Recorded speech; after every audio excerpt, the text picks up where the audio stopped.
Hello and welcome to another Wheelife Wednesdays. In this episode we're going to be discussing our 5 upgrades to our van that we can't live without, with number 1 being the best upgrade in terms of money saving. We're Trevor and Tracy and we've been living full time in our motorhome since 2023. We made these upgrades not only to make life easier but to save money in the long run. We're sharing the costs with you and why they're essential to us. So number 5 is the Maxxair fan. Great piece of kit. It's basically, if I open it, it's a bit noisy while it's opening up the vent at the top. But it's an extractor fan and also a fan that can blow in as well, so you can change the direction. It's really quiet. You've got a remote control for it. It's on 20% at the moment, and if we turn it down to 10%, you can virtually not hear it.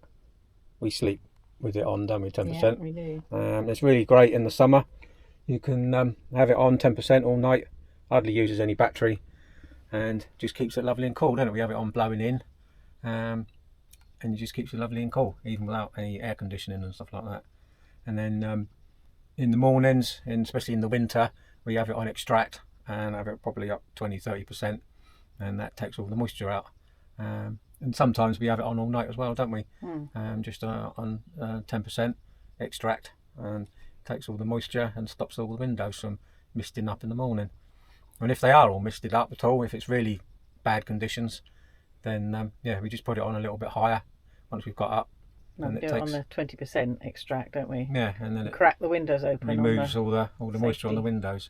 We crack the windows open, don't we, on the safety catch? Yeah. So get really, a bit more airflow. You really notice it even on just 20%, don't you? The air drawing in and it's a really efficient fan.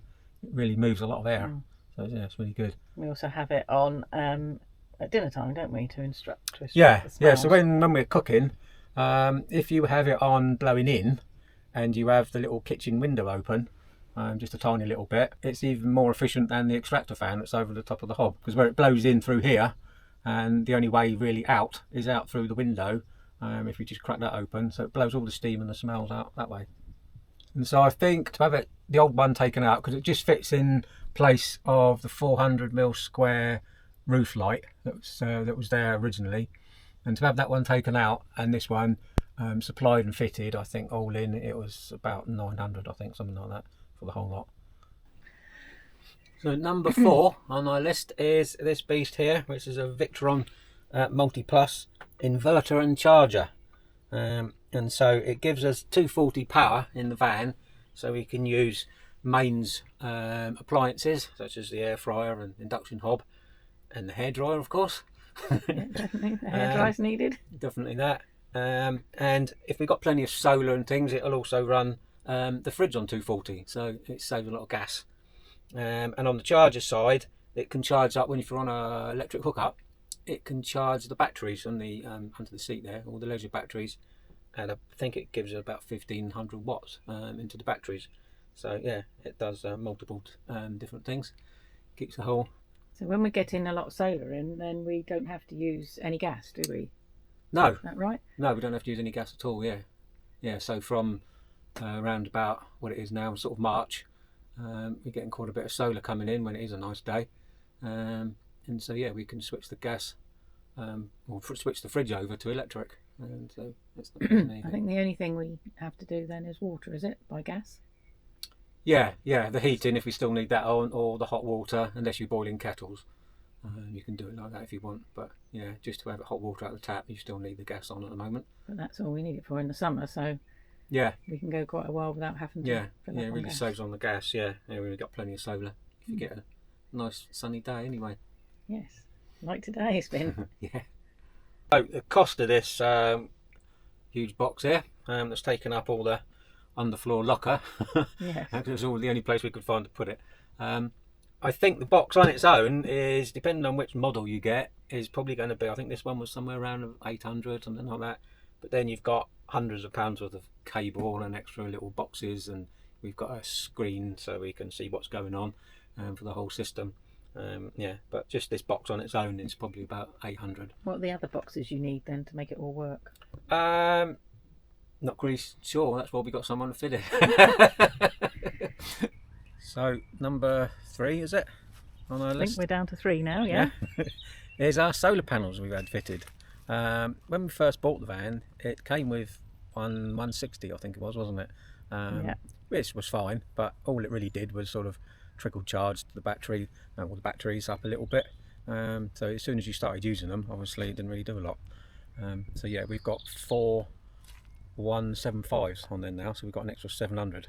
That's all we could get up on the roof. It's now full up. And so when we do get a nice bright day, that enables us to use the inverter that we just seen and lets us power all the 240 appliances and things.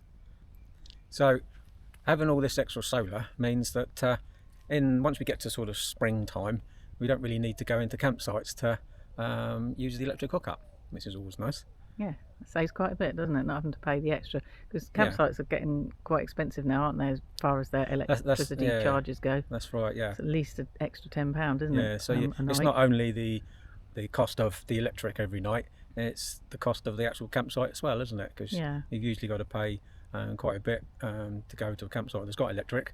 So yeah, it's not usually particularly cheap.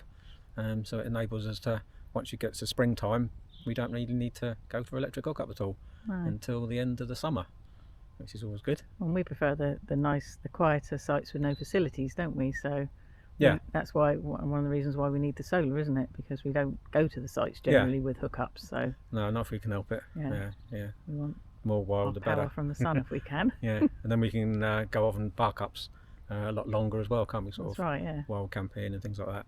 And if we're travelling long, then we can be charging up the batteries from the engine as well. So that's another way of being able to do it. But yeah, if you stop still for a few days and you're using lots of the power, then you need to be able to keep it topped up. And so yeah, if you've got nice sunny days, then the solar keeps it all topped up nicely. And so I think the panels and all the fitting and all the cables and bits and bobs, I think there's about 1,500 altogether. And so we're down to number 2. And so this is our SOG system, SOG on there. And so basically what it is, it's a little fan which connects to the toilet cassette, and it's got a little filter built in here. This particular one is one that fits on the door. There are different ones. I think you can get some that come out the roof and some that got filters that come out the floor. But this model, the chap that fitted it decided that this was going to be the best one. We've got double floor as well, so we can't go out that way. Best one for us. Yeah, and there was no way I'm going to have a hole in the roof. No, I don't like the sound of that. So yeah, this door one. So yeah, there's a charcoal activated filter in there, and that stops the smells coming out. Obviously, we don't want any pongs coming out in neighbours. So basically, what it is, there's a little tiny fan in that little piece there. It's connected up with a hose, and so there's your cassette. Take all this rubbish out.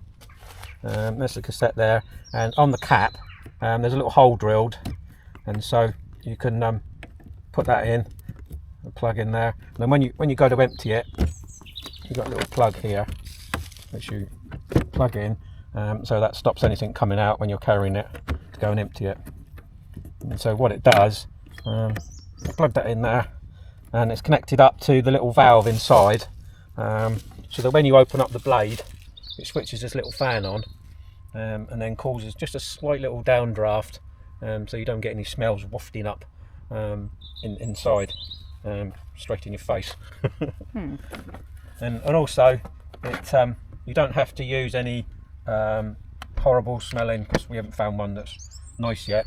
Any horrible smelling toilet chemicals. Some people don't mind them, but we don't particularly like them, do we? We don't like them. We've never found a nice one. We've never had one and yet. They don't seem to last the whole lifetime of the cassette, do they? By the time the cassette's getting full. Yeah, it still sort of stinks, doesn't it? Horrible. And you do get a horrible, when you open the cassette, you get a horrible. Yeah, you still get that whiff. Yeah, whiff of horrible stuff. But you don't get that with the SOG at all, do you? No, because it causes a very slight downdraft, doesn't it? So rather than when you open it, especially because it's all sealed normally, the sort of pressure in it, you get a woof of it coming up in your face. Whereas this does the opposite. The air is actually going down through. It's only very slight, but just enough to take the smells away. And because it's open to the air, in effect, it's not completely sealed anymore.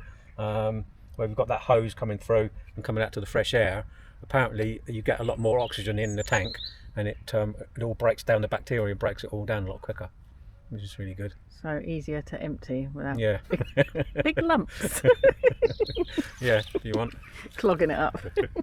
Oh, I hate that job. Yeah, it's not pleasant. That's whatever normally you've got. your job, isn't it? Yeah, but it's just a lot nicer inside, isn't it? Yeah, You yeah, never it's great get not having any of the you smells. don't get anything. Yeah, any smells. And that filter you have to replace once a year. Yeah, don't you? yeah, they say once a year. Yeah. Yeah, or if you start smelling it, from outside.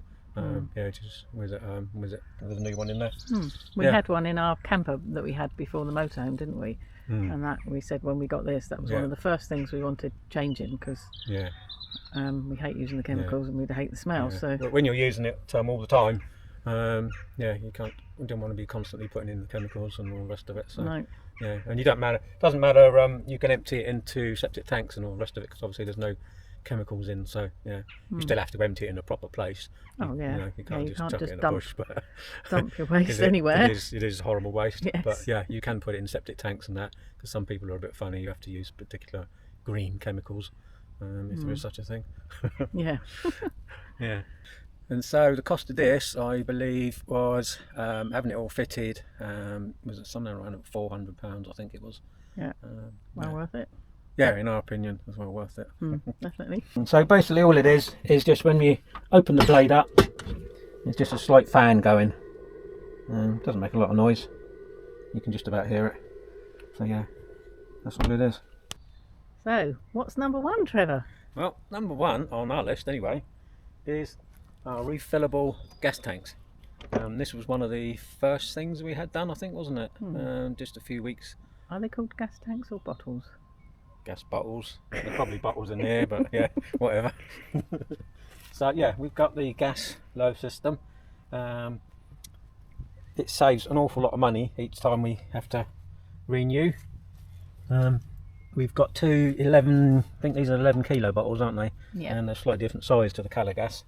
But yeah, after the other ones, the 13 kilo bottles, I think this locker is designed for, around here anyway, around sort of local to where we used to live. They're anywhere between £50 and £65 a go. But we can get both of these filled for about £35. So 22 kilos for £35 then, Yeah. roughly. Yeah. Yeah, and a 13 kilo is up to £65. So yeah, there's So quite you do a save saving. a lot, don't you? Yeah, yeah. I've got as a handy little thing we had fitted as well, or I asked for. We've got a little hose here where we can fit it on the. We got the inlet here, the filler piece. We can fit this on, and this will actually go on a colour gas bottle. So if we do ever actually run out, we can borrow or beg, steal or borrow a colour gas bottle. We can fit this on, and it goes straight into the system, which is quite handy. So that's quite handy if you're on a campsite then. If you're on a campsite and you don't want to move off. Don't want to move off your pitch or whatever, something like that. Yeah, but you can get hold of a colour gas bottle from somebody, or you've got a spare one and you're carrying or something like that. We don't actually carry one. But We do have one when we're local though, don't we? If we are that's sort of yeah, usually where we're going to be. yeah. In the winter, length of time, sometimes isn't it, I'll keep one in my little van, don't I? Yeah. Yeah, and we have used it before, haven't we? If we've got really low, because it's usually about 20 miles to the LPG Yeah, station. that's the only downside. There's not so many LPG stations around now. Not anymore, no. But another advantage of it is, as well as it being a lot cheaper, you can just top it up. Whereas the colour gas bottles, you have to wait until they're empty. Yeah.